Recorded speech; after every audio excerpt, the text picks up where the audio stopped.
In the old days, back thousands and thousands of years ago, the land where the gorge is was flat, right across from St. Vincent's Rocks to Nightingale Valley. And the River Aden, it stopped there, see, and it couldn't get down to the Severn. Huh? Now, there was two giants who lived in they parts, and one was called St. Vincent, and the other was called Gorham. They was a tremendous size, taller than the Cabot Tower, and they was as ugly as sin, a pair on 'em.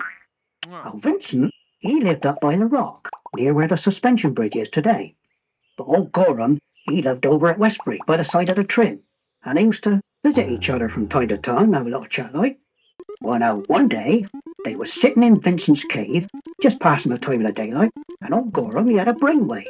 What he said, here, I reckon we ought to make a port in these parts, and I knows just a place to put one. Right here, by the place where I lives at Westbury. Then I could sit and I could watch all they little ships go by. What? Not likely, said old Vincent. Look here, if there's going to be any port near Bristol, I want some right here where I can keep an eye on it. Gorham started to laugh. What?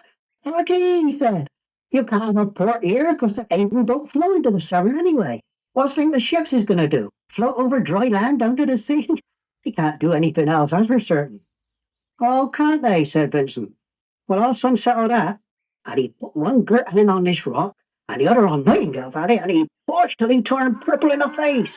Vincent shoved away for dear life. Then all of a sudden, it began to groan and groan, and he pushed even harder. And then the rocks split right down the middle, and the River Avon went rushing down through the gorge and into the Severn. So old Vincent, he set up his little port, and Gorham, well, he went on to his little house in Westbury, and he took up his good works instead.